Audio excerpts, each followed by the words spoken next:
Gobeti perpétue.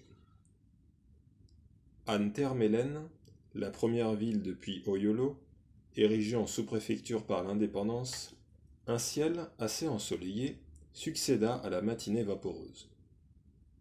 Absorbé dans la contemplation de la rue, Essola ne vit même pas un flot de passagers, ses compagnons d'un moment, descendre du car et en libérer les banquettes de bois, aussitôt prises d'assaut par d'autres voyageurs, montés avec précipitation et qui le bousculaient au passage. C'étaient pour la plupart des paysannes misérables, moins âgées que décrépites, par le dénuement et le labeur, dont les robes de cotonnade crasseuse exhalaient des relents à la fois âcres et comme délicieux.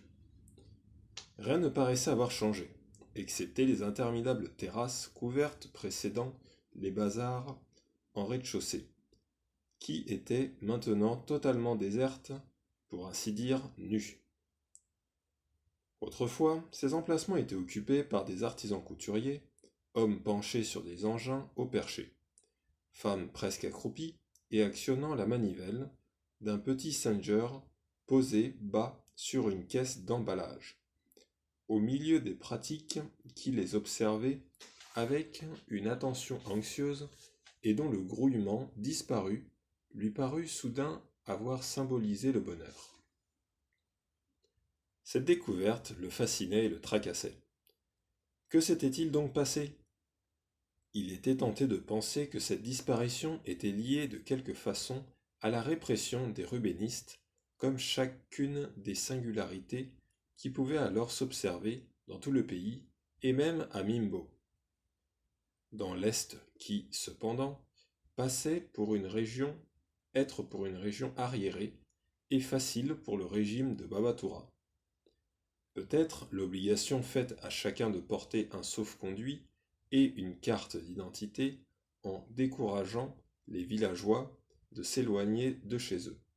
Avait-elle tari la circulation des personnes de telle sorte que les artisans couturiers, dont la clientèle était entièrement paysanne, avaient renoncé à leur profession après s'être ruinés? De fait, sans être désert, loin s'en faut, Termelen ne déployait pas ses foules de jadis. Ou peut-être avait-on découvert parmi les artisans couturiers des réseaux de soutien de roubénistes et, plutôt que d'entreprendre la tâche désespérée de séparer le bon grain de l'ivraie, le gouvernement, affectionnant les solutions expéditives, avait-il interdit leur activité sans distinction? C'était arrivé à tant de corporations. Il s'émerveillait, pareil à un étranger débordant enfin à un rivage qu'il aurait longtemps entendu décrire auparavant.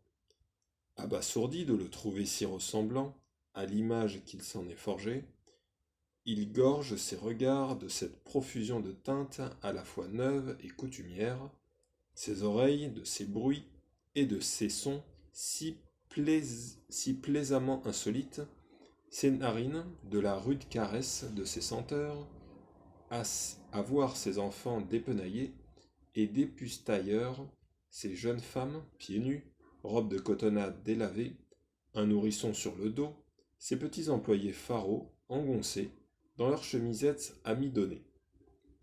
Ces blancs sporadiques, murés dans les calculs de leur argent et de leur domination. C'était comme s'il fût revenu 6 années en arrière. Tout à l'heure, avant de s'immobiliser, son car avait été dépassé par un camion militaire bondé de soldats. Une jugulaire fort martiale barrant leur menton, accroupie sous la bâche que le vent de la vitesse gonflait. Mais il n'avait été surpris que par la couleur de l'uniforme, vert maintenant, comme la jungle, et non plus ton de latérite comme autrefois. En 1959 aussi, moins d'un an après la mort de Ruben, voyageant pour la dernière fois sans s'en douter ici, dans son pays natal et ignorant le rôle joué par Termelen dans la stratégie des deux camps, il avait observé avec intérêt que toute la contrée entourant la bourgade avait été enlevée en zone névralgique par les stratèges des troupes coloniales, appelées dans les communiqués officiels forces d'outre-mer, et quadrillées de postes militaires dont les patrouilles motorisées venaient souvent se croiser dans la ville, exécutant un incessant balai qui écrasait sous une terreur muette les troupeaux de paysans venus chaque matin au marché.